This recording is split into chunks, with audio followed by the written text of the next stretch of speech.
Hello dear students, आप सब लोग कैसे हैं। उम्मीद करते हैं कि आप लोग अच्छे होंगे और अपना पठन पाठन कर रहे होंगे।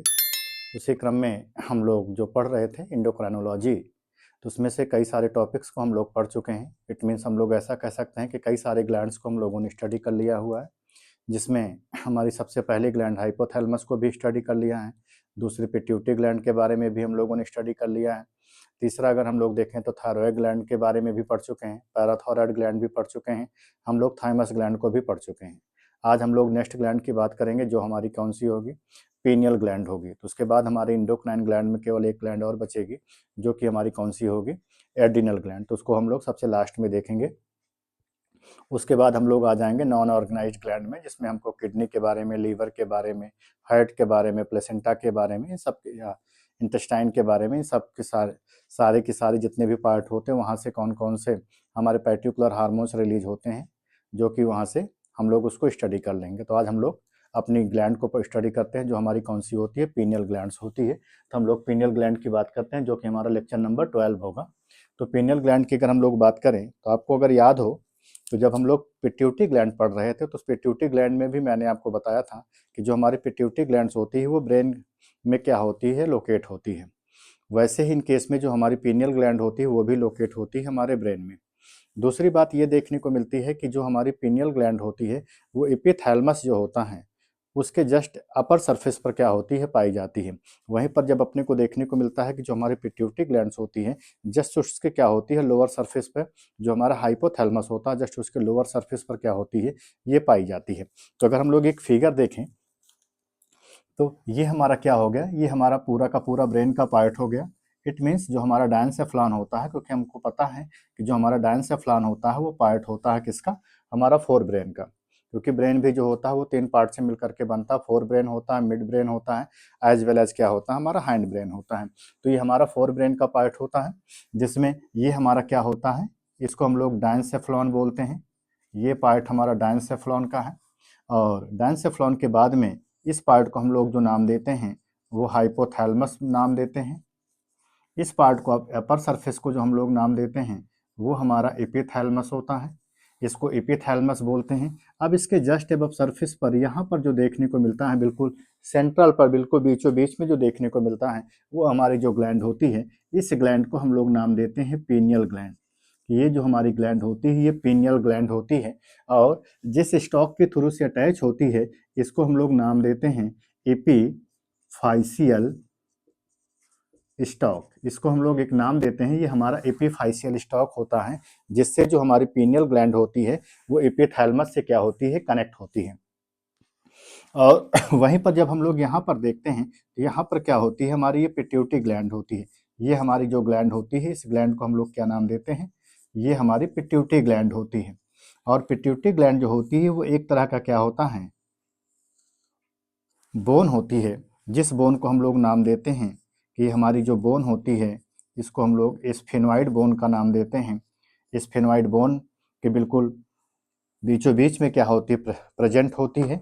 और जो यहाँ पर इसके बीच में जो गैपिंग बन रही है, उस गैपिंग को हम लोग नाम देते हैं सेला टार्सिका। इस मीन्स इसका जो गड्ढा होता है उसको हम लोग सेला टार्सिका बोलते हैं। तो सबसे पहला पॉइंट हम लोग यहाँ पर लिख सकते हैं, लोकेटेड इन ब्रेन, कि जो हमारी पीनियल ग्लैंड होती है वो कहाँ पर लोकेट होती है, वो हमारे ब्रेन में क्या होती है, लोकेट होती है। दूसरी बात यहाँ पर अपने को देखने को मिल गया कि ये क्या होती है, connected to epithalamus, connected to epithalamus, कि जो हमारा एपिथैलेमस होता है उससे क्या होती है, कनेक्टेड होती है of brain through epiphyseal stalk. Epiphyseal stalk के थ्रू से क्या होती है, ये कनेक्ट होती है। तो पहली बात अपने को ये देखने को मिल गया कि हमारे ब्रेन में के पार्ट में लोकेट होती है। ब्रेन के पार्ट में भी अगर हम लोग बात करेंगे तो किस पार्ट में होती है, जो हमारा क्या होता है, फोर ब्रेन होता है, वहाँ पर लोकेट होती है। वो भी अगर इसके ऊपर भी बात करेंगे तो कहाँ पर, जो हमारा डायंसेफ्लॉन होता है, डायंसेफ्लॉन का जो अपर पार्ट होता है, जिसको हम लोग क्या नाम देते हैं, एपिथैलेमस बोलते हैं, जस्ट उसके अपर सरफेस पर क्या होती है, जो हमारी पीनियल ग्लैंड होती है वो क्या होती है, पाई जाती है। दूसरी बात ये देखने को मिलती है कि इसकी जो वर्जिन होती है, अगर बात करते हैं तो इसकी वर्जिन जो है वो एक्टोडर्मल होती है। इट मीन्स ये एक्टोडर्म से क्या होती है, वर्जिनेट होती है। अगली बात यहाँ पर देखने को मिलता है कि इसका जो नेचर होता है ये कैसा होता है, ये अमाइनो एसिड के डेरिवेटिव से क्या होती है, मिल करके बनी हुई होती है। अमाइनो एसिड के क्या होते हैं, डेरिवेटिव्स होते हैं जिससे मिल करके बनी होती है। मुख्यतः जिस अमाइनो एसिड के डेरिवेटिव से ये मिल करके बनी हुई होती है, उसमें सबसे मुख्य जो अमाइनो एसिड होता है वो हमारा जो होता है वो ट्रिप्टोफैन्स होता है। ट्रिप्टोफैन्स अमाइनो एसिड के डेरिवेटिव्स होते हैं। तो ये आप याद रखिए, बिल्कुल वैसे ही जैसे मैंने आपको बताया था कि जब आयोडीन जो 65% जो आयोडीन होता है वो इसेंशियल्स होता है थायरॉक्सिन हार्मोन के सिंथेसिस के लिए, तो वहाँ पर भी मैंने आपको एक अमाइनो एसिड का नाम दिया था जिसका जो नाम था वो टायरोसिन अमाइनो एसिड था। तो टायरोसिन अमाइनो एसिड क्या था, वो रिस्पॉन्सिबल हुआ करता था किसके सिंथेसिस के लिए, थायरॉक्सिन हार्मोन्स के सिंथेसिस के लिए। बिल्कुल वैसे ही जो हमारा ट्रिप्टोफैन अमाइनो एसिड्स होता है वो इसका नेचर होता है। इट मीन्स अपने को देखने को मिलेगा कि इससे जो सर्टेन हमारे हार्मोन्स होंगे, जैसे मेलेटोनिन हार्मोन्स होगा, सेरोटोनिन हार्मोन्स होगा, तो उसमें देखने को मिलेगा कि जो हमारे ट्रिप्टोफैन्स के अमाइनो एसिड के डेरिवेटिव्स होते हैं उसमें क्या होते हैं, पाए जाते हैं।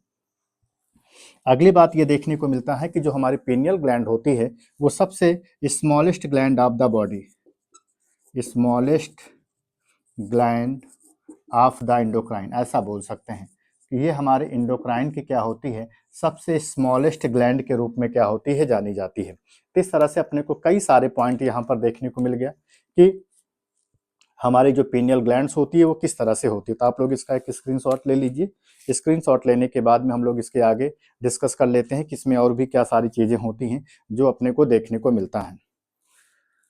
आई होप आप लोग इसका स्क्रीनशॉट ले लिए होंगे। अब हम लोग इसके आगे डिस्कस करते हैं कि जो हमारी ग्लैंड्स होती है, पीनियल ग्लैंड, उसमें क्या होता है कि ये जब 7 से 12 साल के बाद में क्या होती है, ये जो ग्लैंड्स होती है वो क्या होती है, डिजनरेट होने लगती है। इट मीन्स हम लोग ऐसा कह सकते हैं कि लगभग 7 से 12 साल के बाद में जो पीनियल ग्लैंड्स होती है वो डिजनरेट होने लगती है। और डिजनरेट होने के साथ साथ अपने को देखने को मिलता है कि वहाँ पर कैल्शियम कार्बोनेट के क्या होते हैं, क्रिस्टल्स देखने को मिलते हैं।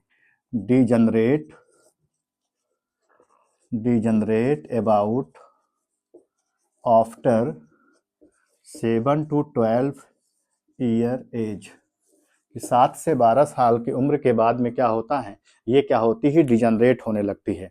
और डिजनरेट होने से क्या देखने को मिलता है, कैल्शियम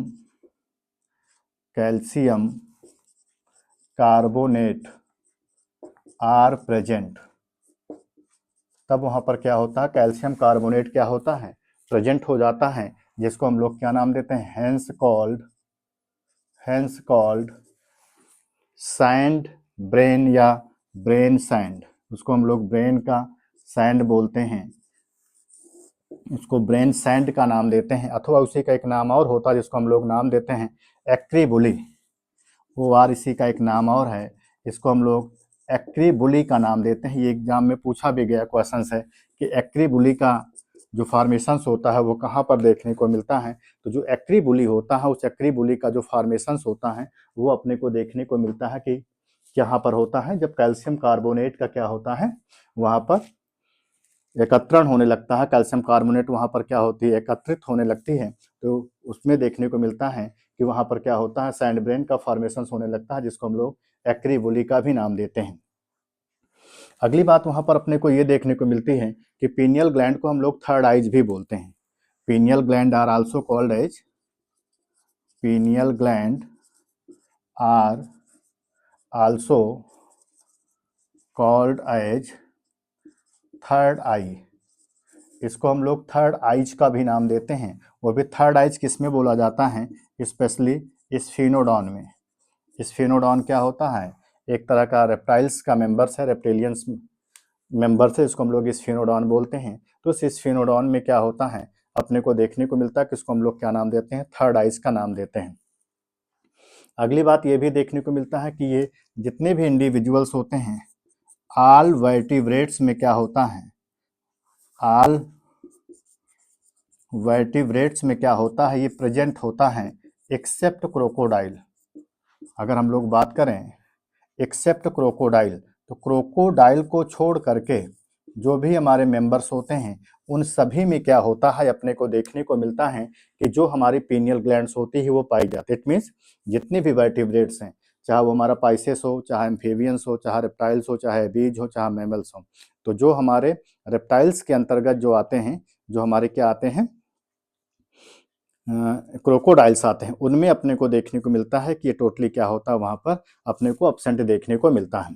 और साथ ही साथ अपने को देखने को मिला कि पीनियल ग्लैंड क्या रही हमारी सबसे स्मॉलेस्ट एंडोक्राइन ग्लैंड के रूप में भी क्या रही, ये जानी गई। तो हम लोग ये भी कह सकते हैं कि सबसे क्या होती है, स्मॉलेस्ट एंडोक्राइन ग्लैंड है। अब हम लोग इसके हार्मोन्स की डिस्कस कर लेते हैं, किससे कौन कौन से हमारे हार्मोन्स होते हैं। तो आप लोग इसका एक स्क्रीनशॉट ले लीजिए, तब हम लोग इसके हार्मोन्स को बात कर लेते हैं, किससे कौन कौन से हमारे हार्मोन्स होते हैं। तो मुख्यतः अपने को यहाँ से दो हार्मोन्स देखने को मिलते हैं। एक हमारा जो होता है मेलेटोनिन होता है, और दूसरे हार्मोन्स को हम लोग जो यहाँ पर नाम देते हैं वो हमारा कौन सा होता है, सेरोटोनिन हार्मोन्स होता है। तो एक दूसरे हार्मोन्स की हम लोग बात कर लें कि यहाँ से कौन कौन से मुख्य रूप से हार्मोन्स अपने को देखने को मिला। तो अपने को पहला हार्मोन्स जो देखने को मिला वो रहा मेलेटोनिन, और दूसरा जो हार्मोन्स देखने को मिला वो कौन सा रहा, सेरोटोनिन। तो अपने को दो मुख्य हार्मोन्स यहाँ पर देखने को मिला। पहला जो हार्मोन्स रहा वो मेलेटोनिन रहा, और मेलेटोनिन जो होता है उसकी वजह से क्या होता है, मेक स्किन कलर लाइटर। अगर मेलेटोनिन की बात करें तो इसकी वजह से क्या होता है, मेक स्किन कलर लाइटर। इसकी वजह से क्या होता है, स्किन का जो कलर होता है वो क्या होता है, लाइटर होता है। और दूसरी बात यहाँ पर देखने को मिलता है, डिक्रीज मेलानिन सिंथेसिस। यहाँ पर जो मेलानिन की सिंथेसिस होती है वो भी क्या होती है, कम होती है। और तीसरी सबसे इंपॉर्टेंट बात होती है एंटागोनिस्टिक टू MSH। MSH का मतलब मेलानोसाइट स्टिमुलेटिंग हार्मोन्स होता है, जो कि कहाँ से सिक्रीट होता है, तो आपको पता है कि ये जो पिट्यूटरी ग्लैंड होती है, पिट्यूटरी ग्लैंड का जो पार्स इंटरमीडिया का पार्ट होता है, वहाँ से ये हमारा हार्मोन्स क्या होता है, सिक्रीट होता है। दूसरा हमारा सेरोटोनिन होता है। अगर हम इस सेरोटोनिन की बात करते हैं तो जो हमारा सेरोटोनिन होता है वो क्या करता है, एक्ट एज वैसो कॉन्स्ट्रिक्शन। ये क्या करता है, वैसो कॉन्स्ट्रिक्शन में हेल्प करता है। इट मीन्स हम लोग ऐसा कह सकते हैं कि decrease the diameter of blood vessels. It means decrease the diameter of blood vessels. ये हमारे जो ब्लड वेसल्स होती हैं उनके डायमीटर को क्या कर देता है, ये क्या कर देगा, कम कर देगा। दूसरी बात ये देखने को मिलता है, जो सेरोटोनिन होता है वो क्या करता है, इंक्रीज ब्लड प्रेशर। ये क्या करता है, ब्लड प्रेशर को, इट मीन्स ये बीपी को क्या कर देता है, ये बढ़ा देता है। इट मीन्स जो इसमें हमारी बीपी होती है वो बीपी क्या होती है, इससे बढ़ जाती है। इस तरह से अपने को ये दो तरह के हार्मोन्स देखने को मिल गया। पहला मेलेटोनिन हार्मोन्स रहा, दूसरा क्या रहा, सेरोटोनिन हार्मोन्स रहा। एक बात यहाँ पर यह भी देखने को मिलता है कि जो मेलानिन है, जो मेलेटोनिन है, अगर हम इस मेलेटोनिन की बात करें, यदि यह मेलेटोनिन क्या होगा, ज़्यादा होगा देखने को मिलेगा, और प्लस जो सेरोटोनिन है अगर ये लेस होगा, तब देखने को मिलता है अपने को जो इंडिविजुअल्स होते हैं, इट मीन जो पर्सन होता है वो क्या होगा, उसको नींद आने लगेगी। इट मीन्स जैसे मेलेटोनिन की सिंथेसिस क्या हो रही है, ज़्यादा हो रही है, लेकिन सेरोटोनिन क्या है, वो कम हो रहा है। तो उसकी वजह से क्या होता है, जो व्यक्ति होता है वो सो जाता है। वहीं पर उसी का जस्ट अपोजिट कर लेते हैं कि यदि मेलेटोनिन क्या होता है, लेस होता है, और प्लस सेरोटोनिन क्या होता है, मोर होता है, ज़्यादा होता है, तो जो व्यक्ति होता है वो क्या हो जाता है, अवेक, वो उठ जाता है। ऐसा अपने को देखने को मिलता है। तो ये तो था इन केस में हमारा पूरा का पूरा जो पीनियल ग्लैंड थी। तो क्योंकि ये बहुत ही छोटे छोटे ग्लैंड्स हैं, इसमें बहुत ज़्यादा जो क्वेश्चंस हैं ये भी नहीं पुटअप किए गए हैं कि पीनियल ग्लैंड्स में, और एक खास बात ये भी है कि जो हमारा रैट होता है, अगर उस रैट की बॉडी से क्या किया जाए, अगर पीनियल ग्लैंड को रिमूव कर दिया जाता है तो उसके अंदर जो सेक्सुअल मैच्योरिटी होती है वो अपने को जल्दी देखने को मिलती है कि उसके अंदर सेक्सुअल मैच्योरिटी क्या हो गई है, वो थोड़ा जल्दी आ जाती है। और एक क्वेश्चन यही पूछा गया था, पीनियल ग्लैंड है क्या। जैसे पीजीटी 2010 का क्वेश्चन था कि पीनियल ग्लैंड है क्या, एक्सोक्राइन है कि एंडोक्राइन है, तो हम लोग नॉर्मली अब जान गए हैं कि वो तरह की क्या होती है, एंडोक्राइन ग्लैंड्स होती हैं। दूसरा, आपका जो आरपीएससी 2022 का एग्जाम हुआ था, आरपीएससी 2022 का जो एग्जाम हुआ था, उस आरपीएससी 2022 के एग्जाम में ये पूछा गया था कि मेलेटोनिन हार्मोन कहाँ से सिक्रीट होता है। तो नॉर्मली दो क्वेश्चंस पूछे गए हैं। एक आपका पीजीटी 2010 में पूछा गया है कि हमारी पीनियल ग्लैंड है क्या, तो एक तरह की एंडोक्राइन ग्लैंड है। दूसरा ये पूछा गया है कि मेलेटोनिन हार्मोन्स कहाँ से सिक्रीट होता है, तो अपने को ये पता है कि पीनियल ग्लैंड से क्या होता है, ये हमारा हार्मोन जो होता है सिक्रीट होता है। तो अगर आपको हमारा सेशन अच्छा लग रहा हो, हमारे सेशन से आपको अगर आप बेनिफिट मिल रहा है, तो आप हमारे सेशन को शेयर भी करिए, साथ ही साथ बेल आइकन को भी प्रेस करिए ताकि आपको नोटिफिकेशन भी मिलता रहे। साथ ही साथ आप इसको जितना ज़्यादा से ज़्यादा शेयर करेंगे उतना ही जो हमारे बायोलॉजी के एस्पिरेंट्स हैं उनको बेनिफिट मिलेगा। तो आज के सेशन में इतना ही। धन्यवाद। जय हिंद।